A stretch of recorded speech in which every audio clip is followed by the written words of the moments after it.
이스라엘의 초정통파 유대교인 수만 명이 병역을 거부한다며 폭력 시위를 벌였습니다. 하마스와의 휴전을 요구하는 반정부 시위도 계속되는 가운데 초정통파 유대교들의 시위까지 과격해지며 네타냐후 총리의 입지가 흔들리고 있습니다. 월드이슈에서 홍희정 기자와 자세히 알아보겠습니다. 검은 옷과 검은 모자를 쓰는 이 초정통파 유대교인들의 병역 거부 시위, 그동안 계속 있어 왔지만 이번에는 그 정도가 좀 과격해졌습니다. 네, 이스라엘 대법원이 지난주 초정통파 유대교의 병역 면제 혜택을 인정하지 않고 징병 대상에 포함해야 한다고 판결했습니다. 이 판결에 반발하는 초정통파 유대교 수만 명이 예루살렘 거리에 모여서 시위를 벌였는데요. 검은 책 모자를 쓴 초정통파 유대교인들이 거리를 가득 메웠습니다. 팔레스타인 박해에 앞장서는 시오니스트로 사느니 유대인으로 죽겠다는 팻말도 보입니다. 날이 어두워지자 시위는 점차 과격해지는데요. 곳곳에서 불을 지르고 돌을 던지기도 합니다. 이에 맞서 이스라엘 경찰은 물대포를 쐈는데요. 경찰과 시위대의 대치는 밤이 늦도록 계속됐습니다. 이들은 앞서 고속도로 점거 시위도 벌였습니다. 현지 시간 27일 수백 명의 초정통파 남성들이 2시간 동안 이스라엘 중부의 주요 고속도로를 가로막았습니다. 경찰들이 한 명씩 들어서 강제로 끌어내기 시작하면서 긴장은 더 고조됐습니다. כולנו הגענו לפה למטרה אחת, אנחנו משקפים את העמדה של כל הציבור החרדי. כל הציבור החרדי מעדיף ללכת לכלא ולא לצבא. 그러니까 초정통파 유대교인들은 그동안 병역이 면제됐었는데 지난주 대법원의 판결로 군대에 가야 된다는 것이고 그래서 지금 이렇게 반발하고 있다는 얘기죠? 네, 맞습니다. 이스라엘과 하마스 전쟁이 장기전으로 접어들면서 이스라엘은 병역 자원 부족으로 애를 먹고 있습니다. 군 복무기간 연장의 필요성까지 나오고 있는 상황에서 그동안 병역이 면제됐던 초정통파 유대교들도 징병 대상에 포함된 겁니다. יש לנו היום מאוד יום לא פשוט, והתחושה שלנו בציבור החרדי זה תחושת השפלה שבא בג"ץ ומנסה להתערב ולשנות סדרי בראשית.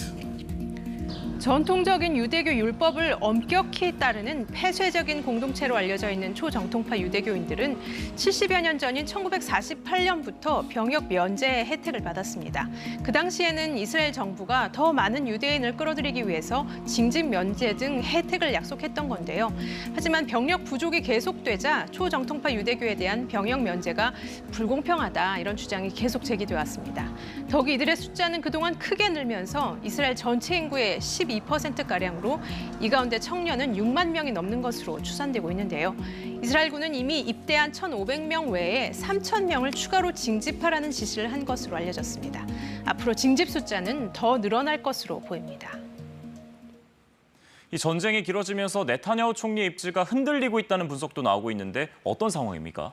네, 이번 대법원 판결로 인해 네타냐후 총리가 샤스당 등 초정통파 정당들과 함께 구성한 연립정부도 균열이 커지고 있습니다. 이들 정당은 병역 면제 혜택이 없어지면 연정도 탈퇴하겠다는 입장을 밝혀왔습니다. 또 텔아비브 등 이스라엘 주요 도시 곳곳에서 연달아 일어나고 있는 반정부 시위도 네타냐후 총리를 압박하고 있습니다. 이스라엘 국기를 든 시민 수천 명이 전쟁을 멈추라는 팻말을 들고 하마스와의 인질 협상을 해야 한다며 시위를 벌이고 있는데요. 밤늦게까지 시위가 계속되면서 경찰과 충돌을 빚는 장면들도 자주 목격되고 있습니다.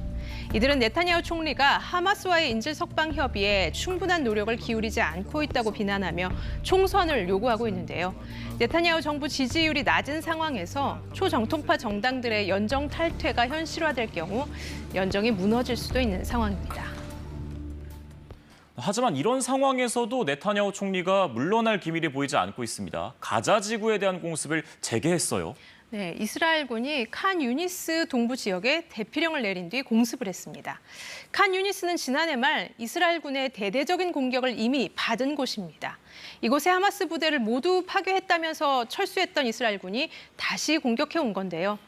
이에 따라 여기에 있던 주민들이 대거 피난길에 올랐습니다.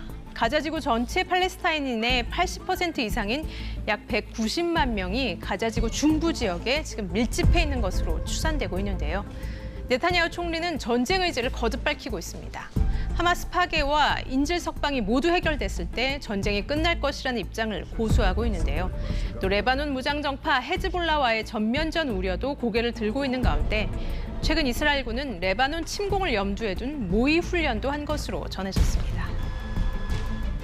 네, 그야말로 대내외적으로 혼란에 빠진 이스라엘과 또 네타냐후 총리인데 언제까지 전쟁이 이어갈지 지켜보겠습니다.